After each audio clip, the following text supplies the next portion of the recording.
As I said, I'm Lavina Wilkin. I'm the director of the PhD in Graduate Management Programs. And thank you all for being here tonight. Welcome. How many of you are previous graduates of Sullivan University? How many have another degree? Awesome. That's great. So you're really familiar with our school. Some of the things that we're going to do tonight, we're just going to talk about some reasons why you might want to pursue a PhD, because we really want you to think about this as you're going through tonight and maybe going home tomorrow. Think about what are your reasons for pursuing that degree. There are some program requirements which we'll go through. Haley will explain more of the admissions requirements. I'll turn it over to her at that point. We'll discuss what sets Sullivan apart from other PhD programs, and I might be a little bit biased, but I also truly believe that our program is far and away above a lot of other PhD programs for reasons that I'll tell you about when we get there. And then you'll have an opportunity to ask us any questions. We'll answer those questions. As I'm going through this presentation, if you have a question, stop me, or ask one of our panel members, because we want this to be interactive. We want to answer your questions. We want you to be engaged in this process too. So, why a PhD program? When I was finishing up my master's degree, and I was talking to one of my graduate faculty members, and he said, in a PhD program, you get to create new knowledge. And I thought that just sounded so cool, right? You are creating knowledge. But what does that mean, really? Most of you are familiar with doing research, where you go to the library, go to the database, find what everybody else has done, synthesize it, put it in a paper, and that's your research, right? That's not research at the doctoral level. In the doctoral program, you actually will collect original data either through surveys or through an interview schedule, and you'll analyze that data and you'll answer a research question that you've predetermined. So you are creating new knowledge. You're finding a gap in the scholarly literature, and you're filling that gap with your research and what you're doing. It's also a good reason if you aspire to become a consultant. So because students ask me all the time, or prospective students ask me all the time, what can I do with this degree? And although I never really thought I would be a consultant or do training, I really thought I would just be a faculty member and that would be my life's work. Once I got my PhD, all sorts of doors have opened up for me. I do lots and lots of workshops. I do trainings. I do consulting with organizations. My background is conflict management, so you can imagine in an organization there's a little bit of conflict, and I help them with that. So if you aspire to be a consultant, that could be another avenue for you. You might even want to teach and do some training. Our program does not, just to let you know, our program does not teach you how to be a college professor. It's a PhD in management. We teach you management theory. We have a scholar practitioner model. We teach you how to do research. We not only teach you, you do the research, you learn that and you do it. So I want to just have that little caveat.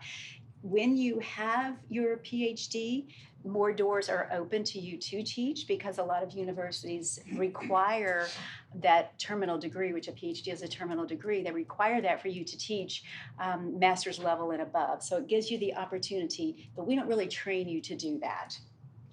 And then I think this is the most important one for me. If you really enjoy lifelong learning, and if learning is important to you, if acquiring new knowledge is important to you, and that's your path, then I think that's a very good reason for you to pursue your PhD. So Dr. Helen McLennan, one of our graduates, provided these words of wisdom. Dr. McLennan is now a faculty member at St. Leo University in St. Petersburg, Florida. Communicated with her last night. She graduated, gosh, what, Charles? I think a year or two behind. Maybe 2015. Yeah. 2015. So 5 years later, I'm still talking to my graduates. That's the relationship, and that's one of the things I think that sets us apart. So I had a conversation with her last night, but I would always ask my students, so tell me, if I'm giving advice to prospective students or to new students, what are some good reasons from your unique perspective as a student, as a graduate? What are your good reasons to pursue a PhD? And again, she said you've got to be a very dedicated student and have that passion for learning. Because I will tell you that, and Dr. Castle will tell you because she's been through it, going through this program is pretty much like another part-time job. You're not going to get through a PhD program giving it 5 or 10 hours a week. I would say you're going to give it a minimum of 20 if you're going to do what you need to do to get through it. So you have to be dedicated and you have to have that passion. You have to be tenacious and not give up. And I tell people all the time, when I started my PhD program, there were a lot of people in my cohort who were smarter than me. I finished, some of them didn't. You have to be tenacious and never give up. You will encounter hurdles along the way. Life will get in the way. You'll take some classes that are more difficult than others, and you might think you can't get through them. You just have to be tenacious. You have to push through. And that's what will get you to have those 3 letters behind your name. So, what are some not so great reasons, according to Dr. McLennan, to get your PhD? Just because you want to have respect. Will you be respected? Maybe, maybe not. That's going to be up to you and the things you do in your life and in your world. But if that's your reason for doing it, it's not a very good reason because, as I said, it's a lot of hard work and a lot of time invested. So you think it'll look good on your resume. It'll look good on your resume. It'll look great on your resume. But if that's your reason for doing it, again, for all those same reasons I just told you, that should not be your primary goal, is to have something that looks good on your resume. Or if you think you'll make a lot of money, that's going to be up to you. Again, having that degree doesn't guarantee that you will make a lot of money. And then just because you think it's going to be cool to be called doctor, sometimes it's very cool to be called doctor. And sometimes I don't tell people that because it just doesn't seem appropriate. But if that's your reason for doing it, do something else because it's just a lot of time, a lot of energy, a lot of sacrifices to get there. We do have something for everyone in the program. We have 4 concentrations. It's a PhD in management. You can get a concentration in strategic management, conflict management, human resource leadership, and information technology. So whatever your field of study, you can pursue that concentration. I'm not going to go through all of these. You probably have that. Yeah, you've got that. So I'm not going to go through all these. Just a little bit about our course requirements. The one thing I will say is that there's 90 minimum hours. And the reason that it's a minimum number of hours is we don't know how long you'll be in dissertation. We give you for a year. We give you four courses once a quarter for a year, but that doesn't mean you'll finish in a year. The average time it takes our student to finish is about 1.75 years, 1.5 years to 1.75 years. So it could take you longer than that, which is why we say a minimum. And we've had students who have finished in 8 months. So that's going to depend on the student, how quickly you get through dissertation. The cornerstone classes are classes from your master's degree that you can bring in. And so you already will come in with those 16 hours if they match research methods course, your concentration course, a macro theory and a micro theory, then you can bring those 16 hours into the program, which does reduce the number of credit hours that you have. You'll also notice up here, we'll talk more about this in a minute, our residency requirement. You are required to attend 2 residencies. You don't get any credit hours for attending them, but it does go on your transcript, and if you don't attend, you can't graduate. And we just had our retreat, so everybody's very energized and upbeat about that. Maybe we'll talk a little bit more about that in a minute, but that's basically the course requirements. I found this study from the Council on Graduate Studies, and it said that there are 6 key factors that influence whether or not a student will be successful and actually complete a PhD program. And one of the things I found really fascinating about these 6 factors is we do them. The selection process. In everyone except the PhD program, every other program at Sullivan, if you apply and you have the GPA that's required, you are accepted. And that's not necessarily the case with the PhD program. It's having the It's having the GPA, but it's also a series of other things that we do require. And the reason that we do that, the reason that we have those other requirements is we want to make sure you're as successful as you can be. We do have an acceptance committee, and it's made up of 3 people, and I chair it. So there are 4 of us on the committee. We look at your application, and if we have any questions, we will likely reach out and have a phone conversation with you. But not everybody is accepted into the program because we want to make sure it's a good fit. As I stated, it's a lot of time, it's a lot of energy, it's a lot of sacrifices, and frankly, it's a lot of money. So we want you to be successful if you get in. The other thing the other aspect that the council found is that one of the things that helps students be more successful is mentoring. In your first quarter in the program, you are assigned a mentor. And that person is your go-to person. You reach out to them if you have questions that you may not want to go to your faculty member, but that person will help you through your first quarter. And lots of times that person stays with you through your first year, and that's the person that you go to. And you start, at that point, you start developing that relationship with at least one faculty member. So you have that mentor. The other thing is financial support, which I don't have any control over, so I can't really speak to that one. That's going to be yours to talk about. But the program environment, we have designed our program, we have designed our curriculum to build in success every step of the way. We want you to be successful. We have changed our program since I think 2013, maybe. We changed the program to add pilot studies, which I'll talk about in a little bit.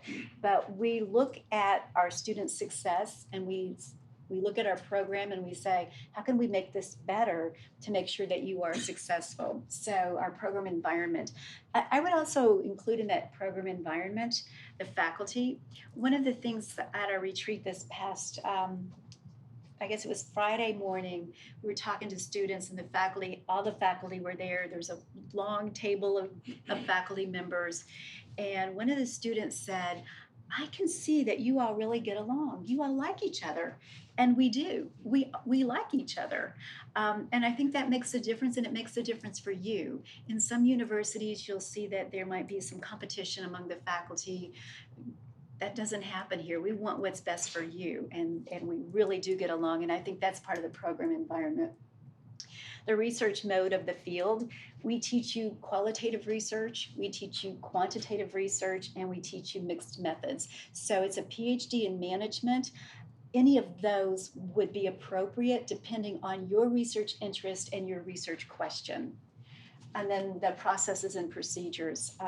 When you get into the program, we have a policies and procedures manual that lays everything out. We have policies for how to complete your program. We have policies for your advising committee. We have policies for your PhD committee. We have policies that talk about your responsibilities as a student once you put together your advisory and your dissertation committee. So we do have a lot of policies and procedures, but the purpose of that is everything's spelled out. Nothing's a surprise. You know exactly the expectations.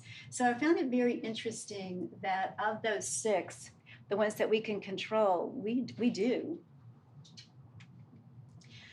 So Haley, you want to talk about the requirements? Yes. Okay. So there are a few requirements in order to just kind of make it through the first stages of the acceptance process. So we do require an application for admission. There is a $100 fee for that. And then it's also a 3.0 on a 4.0 scale from your master's degree. We do also require that you have a regionally accredited master's degree.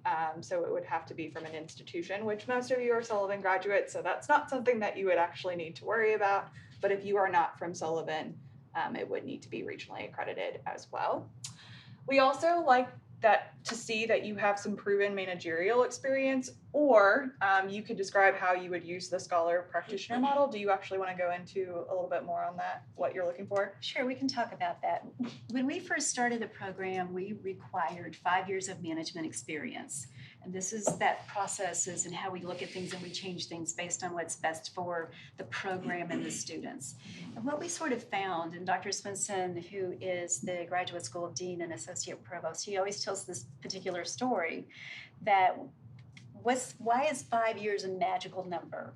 Because his son has 5 years of management experience at a fast food restaurant. He would be eligible for the program. But if there's somebody who has 3 years of management program, they're senior manager at Yum or Humana, they wouldn't be eligible for the program. And that just didn't seem to make sense. So we changed that to showing that you have progressive management experience, which means you may have started as a supervisor and you've moved up, or you started as a team leader, move up to supervisor, but you're progressing through your organization.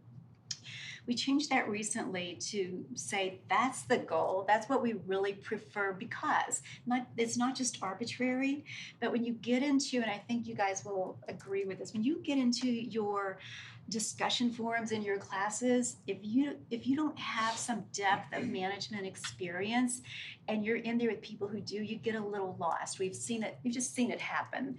And so but if you don't have that, then how will you take what you're learning in the program and use it from a scholarly perspective, from a research perspective, and also put that into practice? So what you're learning, the scholarly material that you're learning and what you're doing in classes, how will you put that into practice? What will you do with it? And so we've changed that to be a scholar practitioner. We've always said the scholar practitioner model, but that's a little bit different in the acceptance requirements.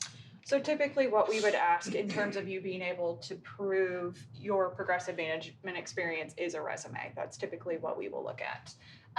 We also require contact information for 3 references. We don't need letters of recommendation. If you have them, that's great. We'll put them in the packet as well.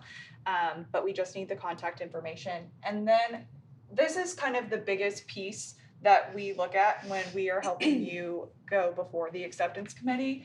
There's a 750-word essay in which you would just describe why you feel you are a good fit for the PhD program and kind of your goals and intentions with pursuing the program. And that is something that admissions will help you with quite a bit before you are sent to the acceptance committee.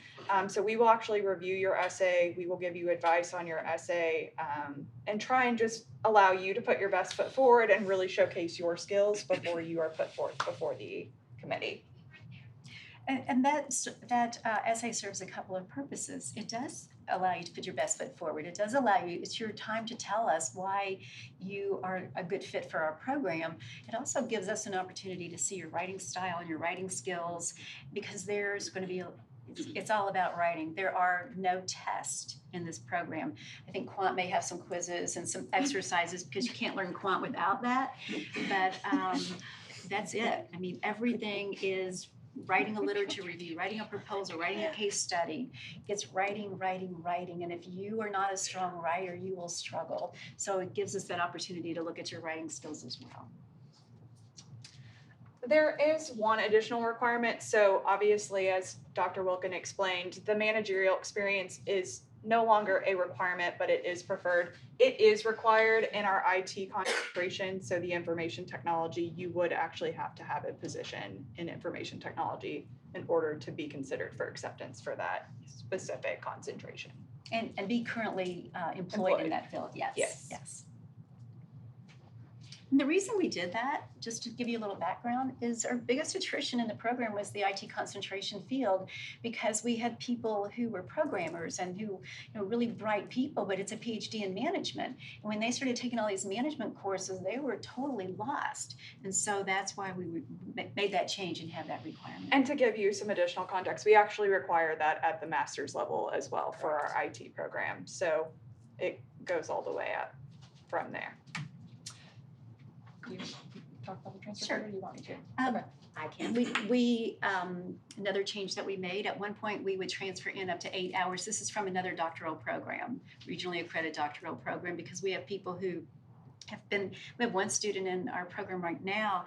She went all the way through a different program at another university, passed her comps, and then came to us.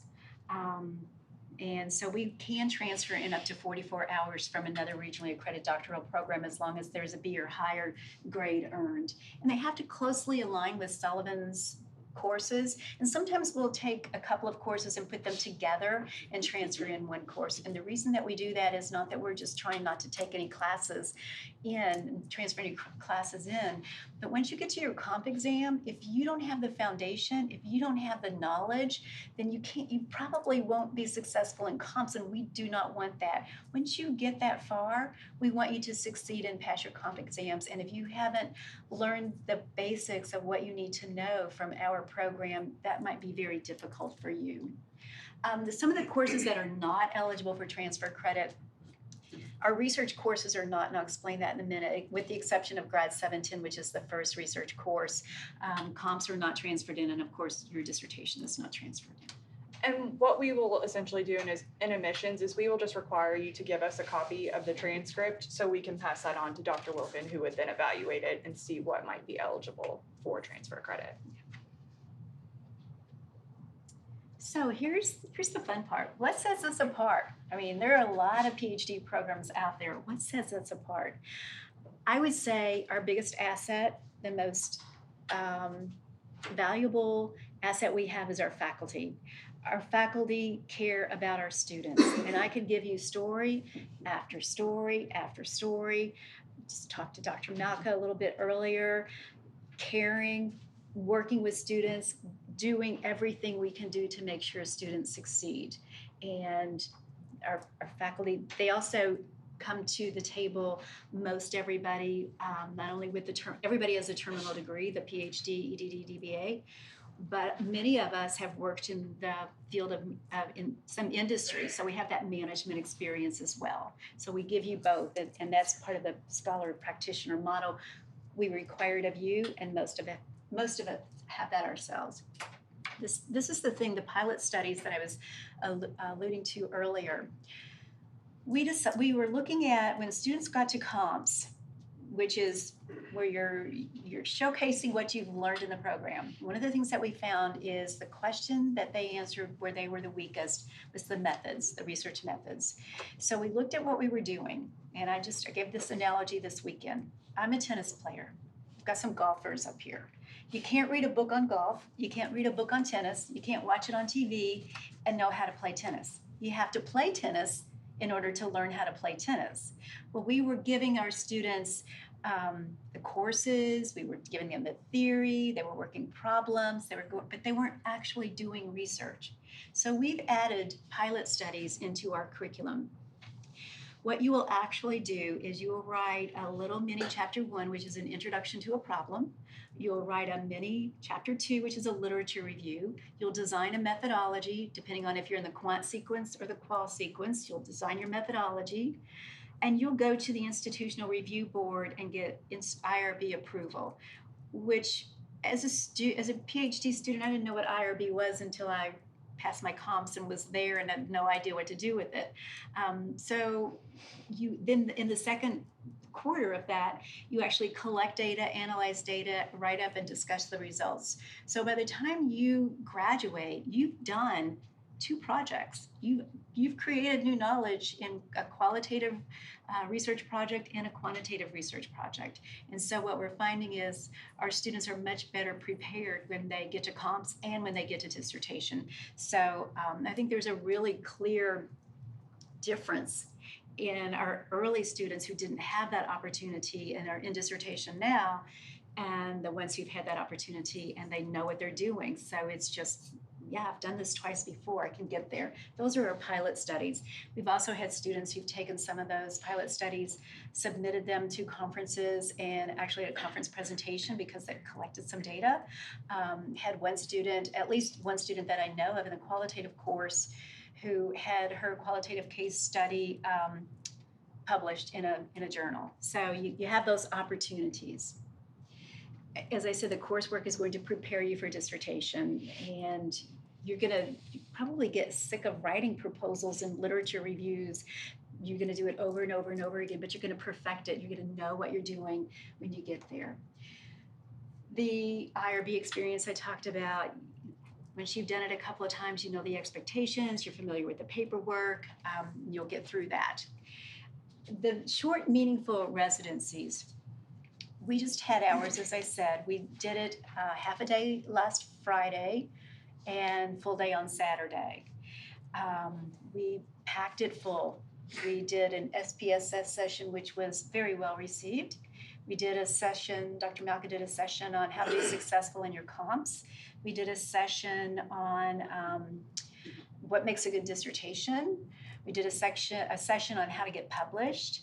And so I just did the, we always ask for feedback. And so before I came over here, I wanted to sort of look quickly at the feedback that our students gave us. Of 17 responses, 14 of those responses, the number one thing they liked, and I think this is the key benefit of that residency, was they got to network with the faculty and they got to meet their fellow students. That's what they like because it's an online program. A lot of times you don't meet your faculty. You don't know who that person is you're discussing with on the discussion forum. But that networking, they felt like that was the most awesome opportunity. And they loved all of the sessions. I was looking for, because I'm always thinking, how can we improve this? I was looking for somebody to say something negative. In 17 evaluations, there's nothing negative. So I think that's really awesome, and it speaks volumes to our faculty and to Courtney and how we just work together to do that.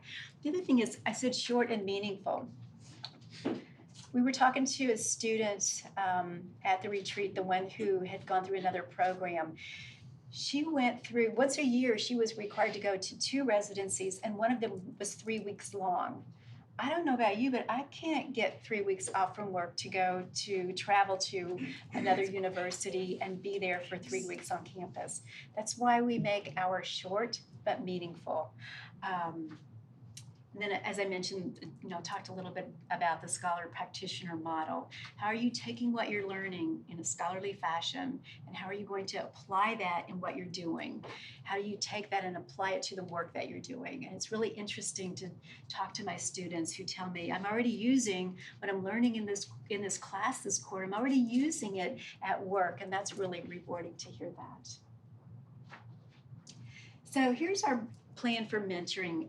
As I mentioned, the first quarter in the program, you'll be assigned a faculty mentor who will be your go-to person to answer questions. At the end of your first year, we do, and I'll talk a little bit about this in a minute, but we do a first year review. And at that time, you select your advisory committee. That advisory committee is made up of a chair and 2 other faculty members, and you get to choose.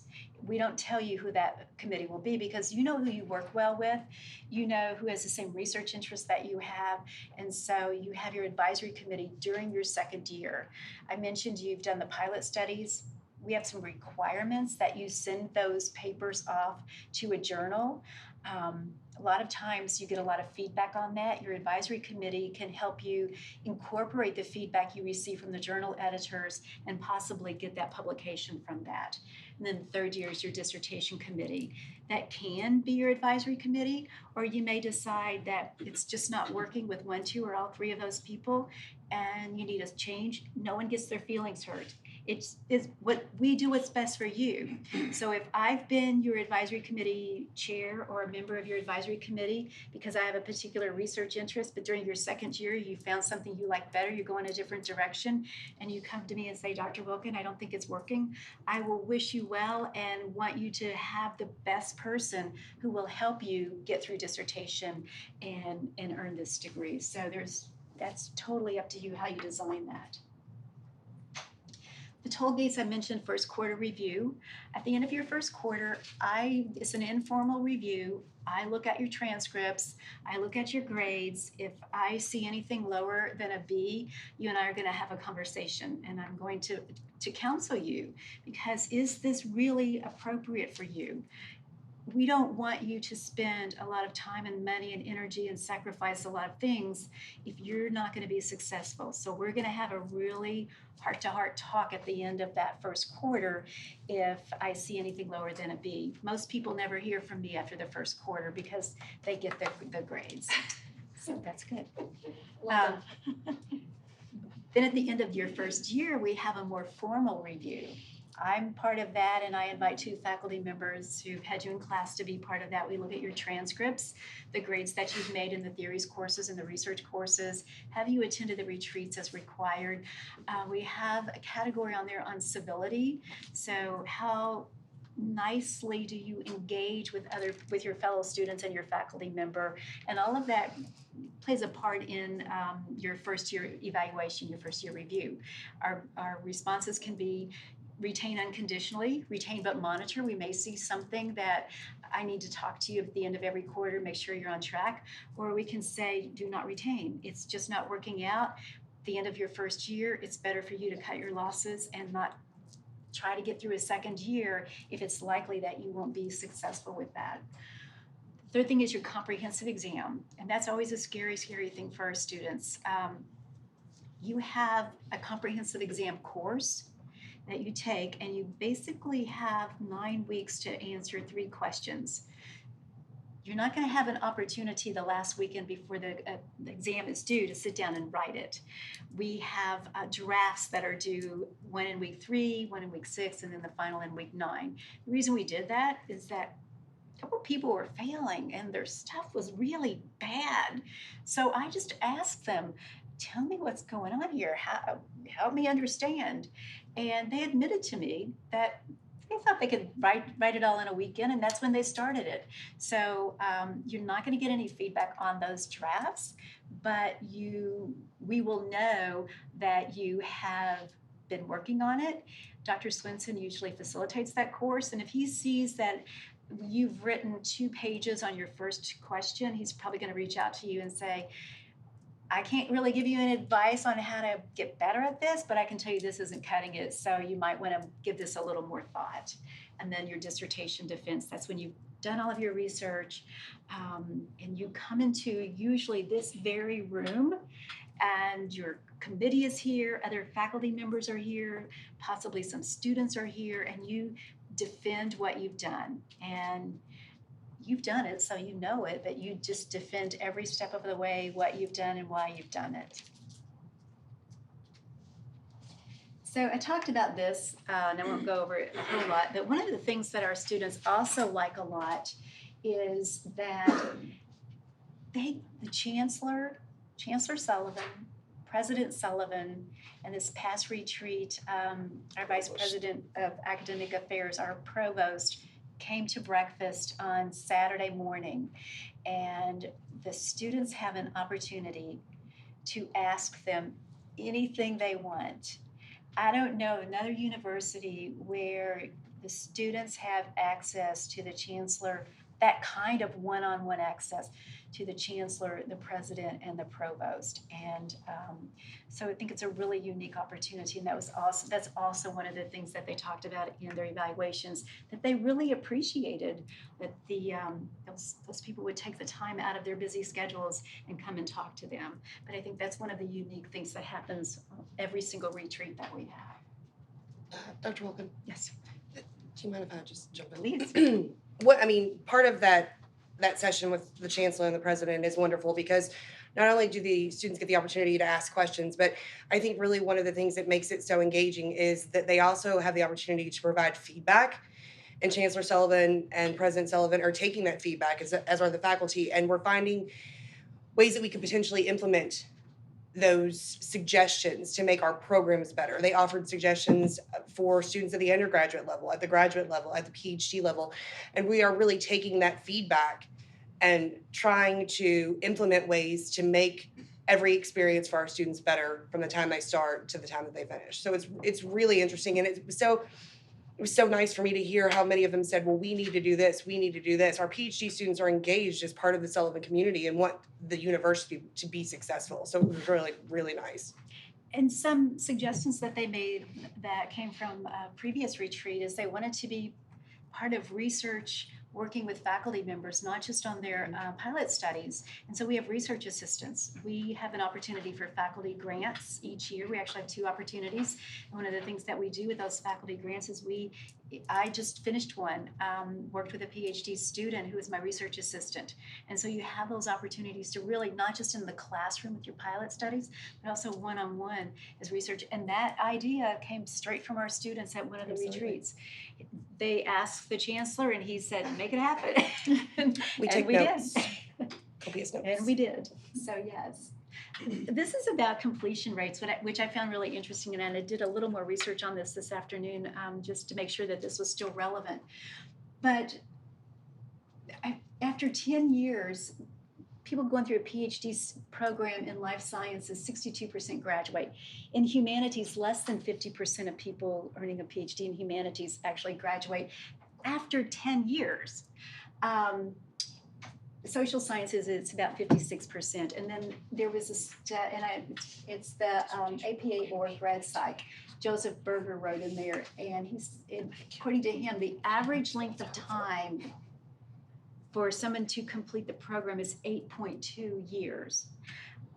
98% of our students who get to dissertation, not who start the program, because there are students who leave before they get there, but 98% of our students who get to dissertation complete it in 5 years. So we're way ahead of the game, and that's because we prepare you and we're there to guide you.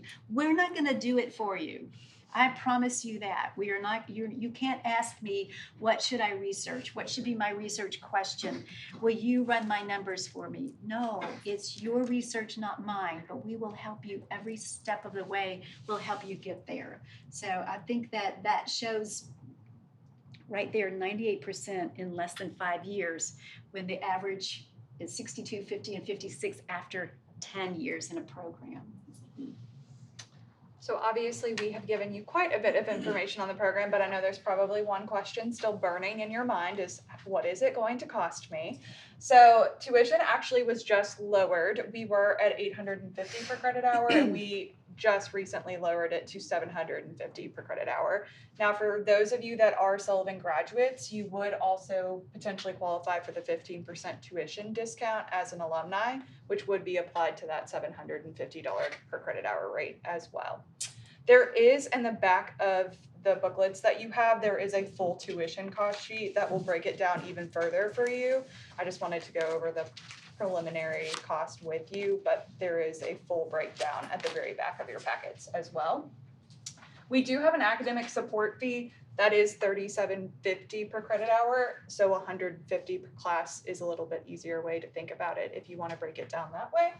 And then there are several different payment methods that you can use. Traditionally, most students do use student loans through the free application for federal student aid or FAFSA, but we do have some students that might have tuition reimbursement from their company that they can apply in conjunction with their student loans. If you potentially have any VA benefits, if you served in the military, if you have anything left that you might be eligible for, you can use that towards the tuition. And obviously, you can also make cash payments as well if you would like.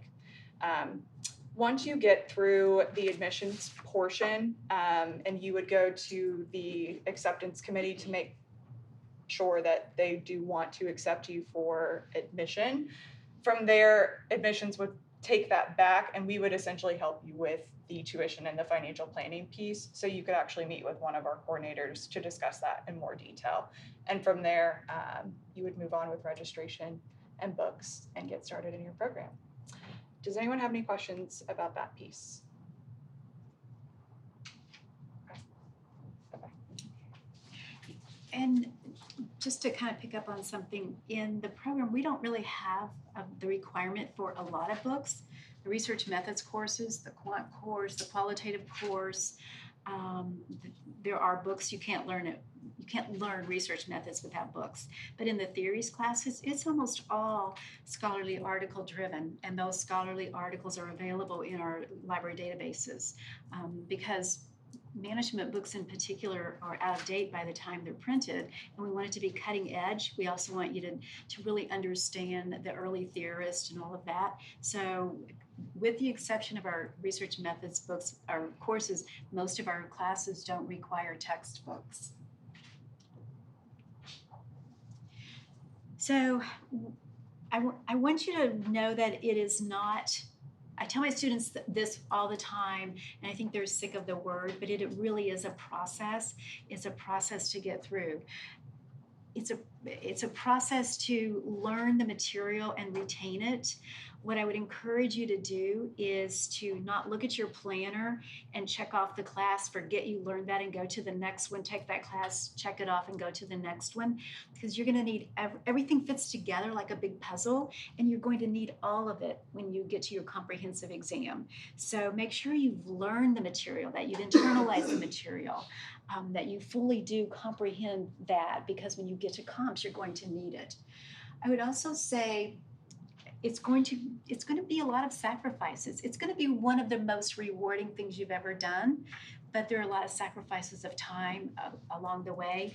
I know going through my program, I was telling people all the time, sorry, I can't do this, I'm working on my schoolwork. Sorry, I can't do this, I'm working on my research. Sorry, I can't do this, I'm working on my dissertation. So there's a big time investment involved in it. We encourage you, but it's not a requirement. We encourage you to start early, to think about a topic that you would like to research. That has positives and negatives. Positives are, in each course, you can research a little slice of that general topic, and you can determine what's no longer interesting to you or what you'd really like to study more. The downside of that could be, and it has happened, where a student came to me the Monday after she passed comps and said, I hate my topic and I need a whole new committee. When we worked on it, her topic was completely different from what she started with. She graduated in about a year and a couple of months after she began dissertation, and that's fine. So, but if you can start to think about it, at least you can eliminate some things you don't like and identify some areas and some topics that are really interesting to you. And you want to select a topic that you're passionate about, because you are going to live it, eat it, breathe it, sleep with it. It's going to be part of your life. You're going to wake up in the middle of the night thinking about it. So choose something you're really, really passionate about as a topic for your research. And if you need help in anything, don't hesitate to ask. I met with my students this weekend at the retreat because they have a case study that's due, and they had some questions, but they didn't ask me. They were talking to one another. If they don't know, then that's not helpful. Go to your faculty member. That's the person who can answer the question for you. It's perfectly fine to talk to your cohort and get that encouragement. But if you don't know, and you don't know, and you don't know, then we all don't know. And now we're just wondering, where I could answer that question for you very easily. And literally, I sat down with them for 10 minutes, and all of them, they said, oh, the light bulb is just, now I know what I need to do. The light bulb went off. So ask us, because that's why we're here. That's what we're here to do, is to help you with that. And then finally, I would say, create a really strong relationship with your committee. By the time you get there, because of the retreats, because of the coursework that you'll be taking, you'll know the faculty, and you'll know who you have those strong bonds and strong relationships with. But create that strong relationship.